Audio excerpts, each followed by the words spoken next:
Bonjour, sais-tu que tu as du potentiel? Sais-tu qu'en toi, il y a une foule de ressources qui ne demandent qu'à être exploitées? Tu es comme un arbre qui peut produire des fruits de manière très abondante. Mais simplement pour que la moisson soit abondante, il faut aujourd'hui pouvoir travailler cet arbre, entretenir cet arbre, investir sur cet arbre. Et la seule personne capable de le faire, c'est toi-même, pas quelqu'un d'autre. Donc, je souhaite qu'aujourd'hui, nous voyons un ensemble de choses du quotidien que tu peux faire, que tu dois faire pour pouvoir investir et développer le plein potentiel qui est en toi. Allons-y.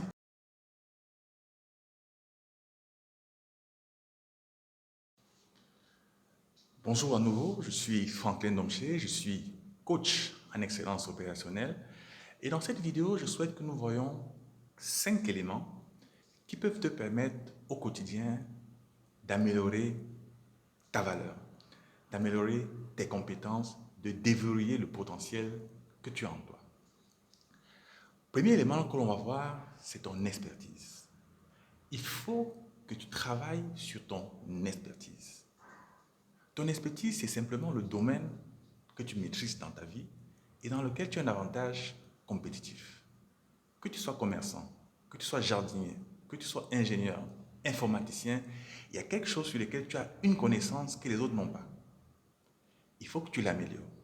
Il faut que tu la développes.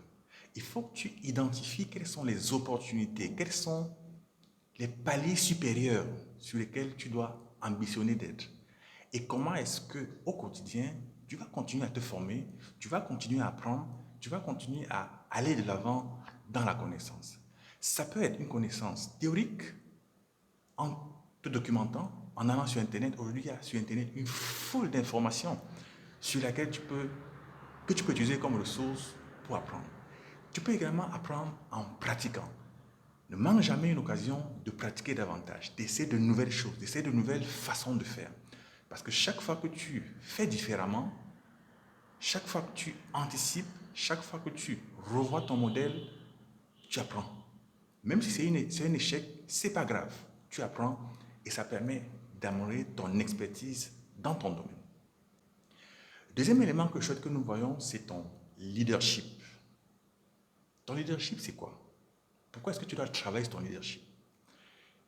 Ton leadership, c'est la capacité que tu as à impacter ta propre vie et à impacter positivement la vie de ceux qui sont autour de toi. Quelques éléments pour améliorer son leadership. La première chose, c'est un élément extrêmement simple. Fais bien tout ce que tu fais. Tout ce que tu fais, fais-le bien, de manière excellente. Que ce soit dans ton boulot, que ce soit à la maison, que ce soit dans tes distractions, applique-toi, sois passionné par ce que tu fais. Même dans tes distractions, sois passionné par ce que tu fais. Parce que c'est cette détermination à bien faire les choses qui va travailler ta capacité à repousser tes limites et à t'améliorer davantage. Ça, c'est le premier élément de leadership. Le deuxième élément de leadership, sois ambitieux. Rêve. Aie une vision pour ta vie. Ne traverse pas la vie simplement. Dis-toi quel est le but de ce que tu fais, de toutes les actions que tu mets en œuvre, et comment est-ce que tu peux articuler tout pour que ça converge vers ce but-là. Aie de l'ambition. C'est extrêmement important pour développer son leadership. Un autre élément également en termes de leadership, sois disponible pour les autres. Apporte du support aux autres. Tends la main vers les autres. Parce qu'en donnant aux autres, ça te permet de renforcer ton image de marque vis-à-vis des autres et ça permet d'élargir tes horizons dans ta façon de voir le monde. Quand je dis donner aux autres, ça peut être des choses simples aussi. Si tu prends le temps d'aider un enfant qui est en difficulté scolaire, si tu prends le temps d'aider un collègue qui a certaines difficultés, si tu prends le temps d'avoir et d'être actif dans des œuvres caritatives, de supporter tes parents. Tout ce que tu fais qui apporte du soutien aux autres, c'est un investissement également qui te rapporte à toi-même. En termes de leadership, il est également important d'avoir une opinion dans la vie, d'avoir la capacité à impacter les autres, avoir une opinion, la partager, la défendre. Pas de manière féroce, mais il ne faut pas traverser les choses, il faut être présent dans les choses. Que ce soit dans la simple discussion du quotidien, dans des discussions beaucoup plus techniques, il faut avoir un point de vue, ne pas avoir peur de l'exprimer. On peut faire des erreurs, mais ce n'est pas grave. C'est dans ces erreurs-là que vous apprenez. Le troisième élément que je voudrais qu'on aborde, c'est ta culture générale. Il faut être cultivé, il faut comprendre le monde. Aujourd'hui, le monde a d'énormes enjeux environnementaux, économiques, sociaux. On est dans une ère où les choses vont extrêmement vite, où les choses sont extrêmement volatiles. Et si vous ne comprenez pas quels sont les enjeux, si vous ne vous cultivez pas, vous risquez de traverser les choses sans vraiment pouvoir influencer dessus. Et la culture ne vient pas en un jour. C'est une somme continue d'éléments qui façonnent votre architecture de pensée. Quelques éléments pour renforcer votre culture. Suivez les informations. Une fois par jour, vous devez suivre les informations, de manière à comprendre quelles sont les dernières nouvelles du monde et de pouvoir comprendre comment ces nouvelles peuvent anticiper sur vous-même, sur votre quotidien. Il faut également être curieux, mieux comprendre le monde. Regardez des documentaires, discuter avec des personnes qui sont avisées, qui ont de la culture, voyager, faire les choses différemment, faire des choses qu'on n'a jamais fait. Ne passez pas une semaine sans ouvrir un magazine. Ne passez pas un mois ou 6 mois sans ouvrir un livre. Cultivez-vous. Allez sur Internet. Il y a une foule d'informations sur plein de choses. Allez, lisez, apprenez. Soyons curieux. Un autre élément qui est important, c'est, j'en ai parlé tout à l'heure, c'est la discussion. Apprenez à vous entourer de personnes qui ont des discussions constructives, qui peuvent vous apprendre dans les échanges de nouvelles choses, qui peuvent vous amener à faire bouger les lignes dans la façon de comprendre le monde.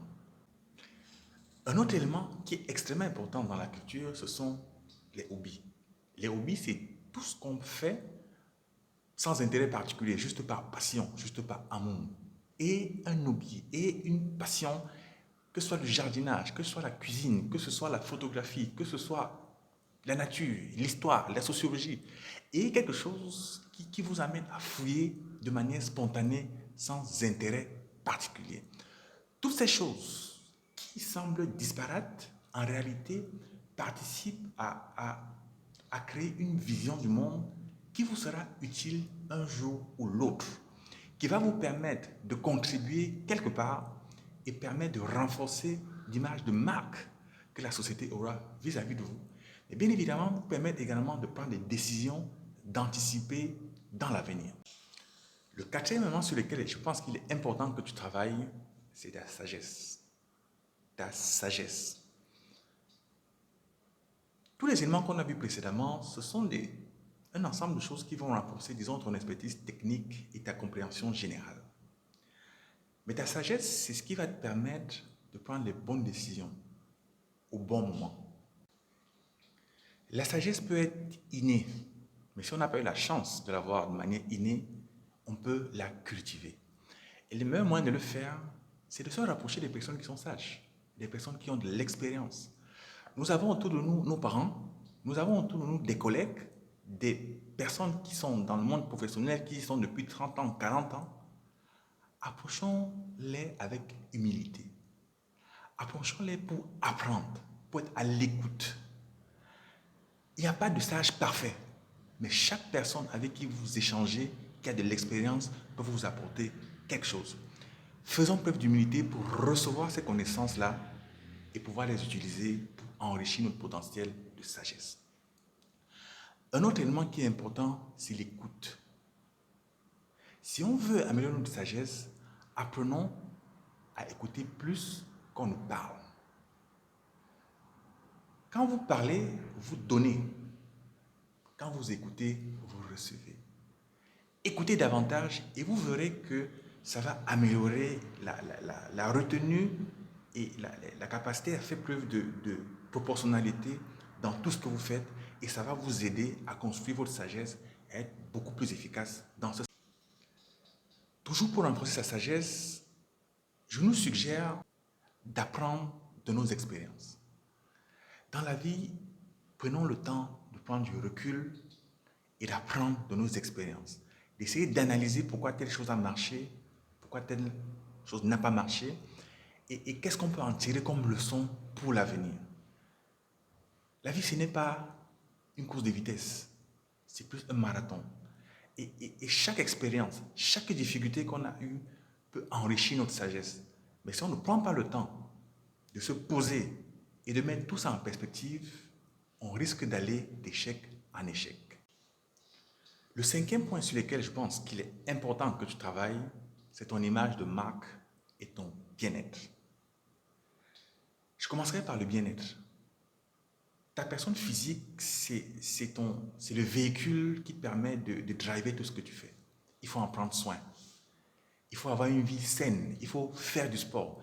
Chaque fois que vous faites du sport, vous investissez sur votre santé, vous investissez pour pouvoir, l'expérience que vous avez acquise, pouvoir en profiter dans les 30, 40, 50 prochaines années. Prenez soin de vous, c'est extrêmement important en termes d'investissement. Le second élément, c'est ton image de marque.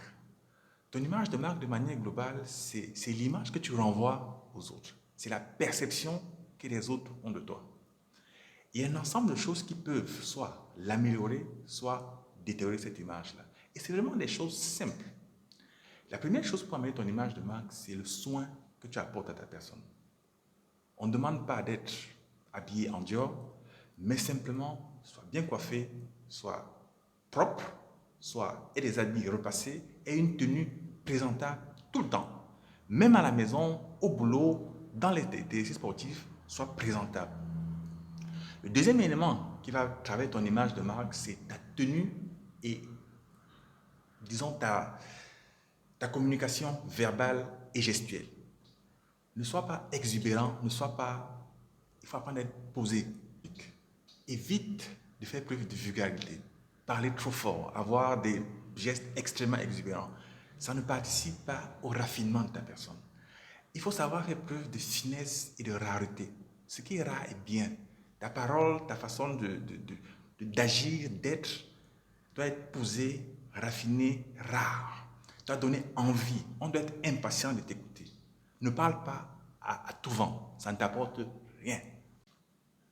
Nous voilà venus au terme de ces 5 conseils. N'oublie pas, l'investissement, c'est un travail constant. Et tu verras que d'année en année, la récolte sera de plus en plus abondante. Donc, travaille, garde le cap et une vision sur le long terme. Si cette vidéo t'a plu, je te prie de t'abonner et de liker pour que bientôt arrivent de nouvelles vidéos. Ciao!